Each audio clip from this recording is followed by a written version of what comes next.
UTA train station today because I have a story to tell you about my time I went from in West Germany. I went to West Berlin by train back in the day when the Cold War was still on.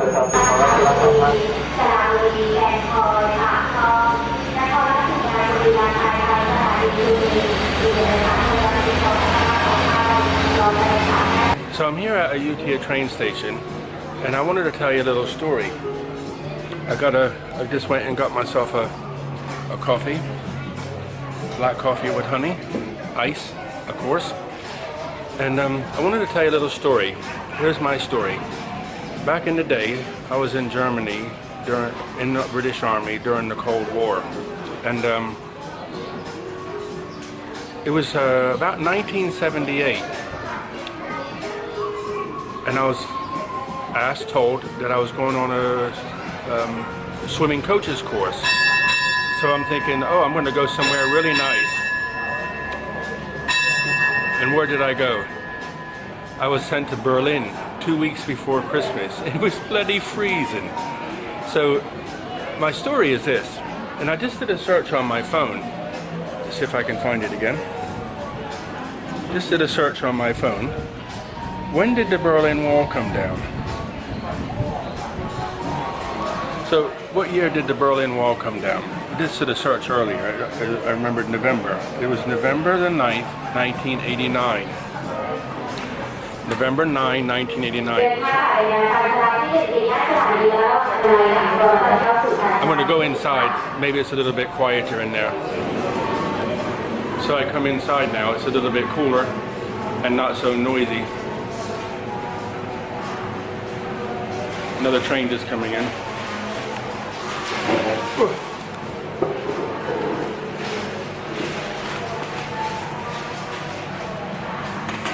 Okay, so what's my story? I'll just recap slightly because it's a bit noisy out there. I'm not sure what you could actually hear. So in about 1978, 79, excuse me, I was told I was going on a swimming coaches course to teach people how to swim. I was a bit of a sportsman back then, and I did all kinds of different sports. So I said, okay, no problem, thinking I'm going to go somewhere nice. It's like December already, and the course was about 2.5 weeks before Christmas.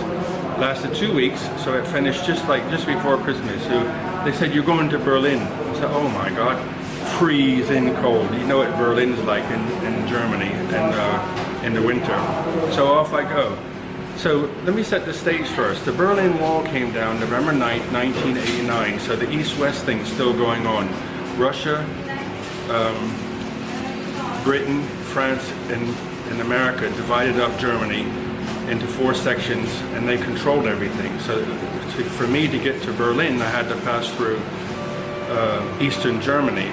So at that time, I had already done the border guard or 2, and that means going to the border. And I mean, we didn't really guard anything. It was just to go there to have a look around, and you know, for us it was just a big joke. But for them it was like top security because they had to keep us out, right? So they say. Anyway, they had minefields and dog runs and electric fences, all this to keep us out. But where we were, it was just a fence. And you could see a long way. And when we were there, we were told to take our berets off so they couldn't take a picture of our cat badge. And we were only there a couple minutes, and then this Jeep comes up and starts taking pictures of us from about 50 meters away, maybe more. So you can, the tension was all still going on. So I had to catch the train to a place where I caught the British military train. And that train took us to the border. And then so you're inside the British military train full of army guys, Air Force, Navy, no Navy I guess, Air Force and Army.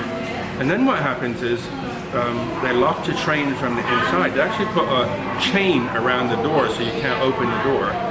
And then you pass through into another section, and then there's all these fences the train has to go through. A little bit spooky, like a KGB, you know, KGB film, like everybody sneaking around, top spies. That's what it felt like, a little bit nervous. So then we finally pull into this train station, And the sergeant major in charge of the train gets off with a briefcase with all the paperwork of all of us on the train. And he goes into an office, and all the Russian guys go into the office with him, and they do all the paperwork. So while he was inside the office, a Russian soldier come to the train. He come to my window, and because I'm like intrigued about everything, so I had to look. And he comes up to my window, and he puts his hand out with a cat badge, you know, an insignia badge, and then he puts it back in his pocket and goes like this, 10.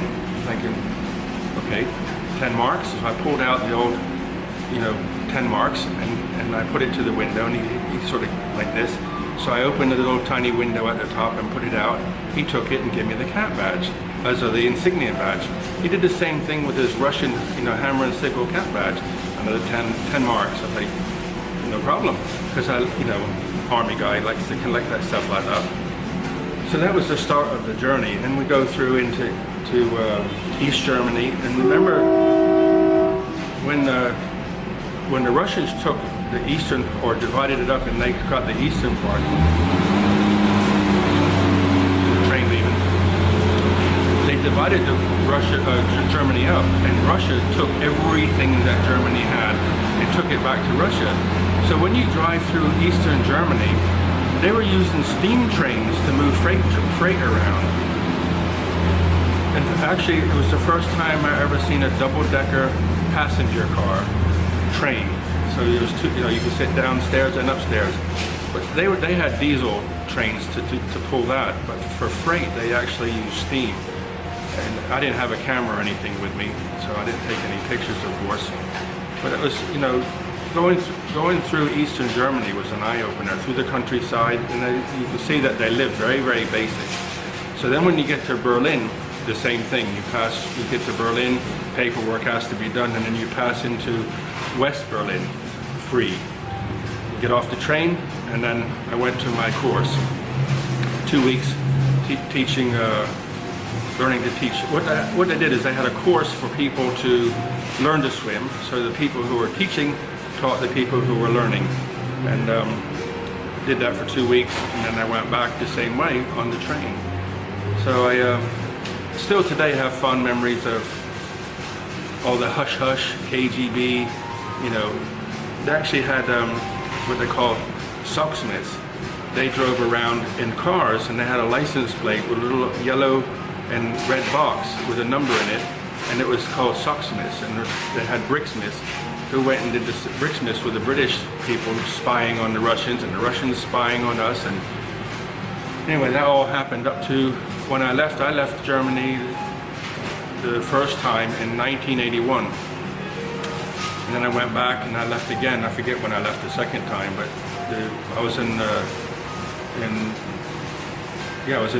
in England.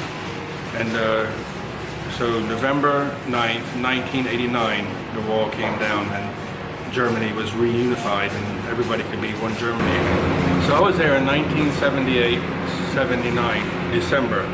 So I didn't really go anywhere around Berlin because it was too cold. So just, you know, when we weren't working during the day, we all stayed in the room, drink tea and stay warm. Berlin in depth of the winter, not fun. So this one thing about the course, where I did the course was a swimming teacher's course, and the swimming pool that we used to learn in was in 1936, Hitler, Germany, hosted the Olympics, and the swimming pool that we were in was the diving pool for the 1936 Olympics hosted in Germany. So it was kind of cool to be there, thinking that in 1936 people were diving in here, and that was before the main part of the war. So interesting.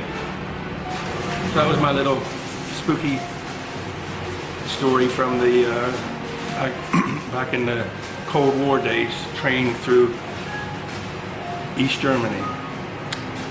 If you like it, give me a thumbs up. I got many more stories. All the best, guys, and I hope you are all well. Enjoy your day. See you. Bye.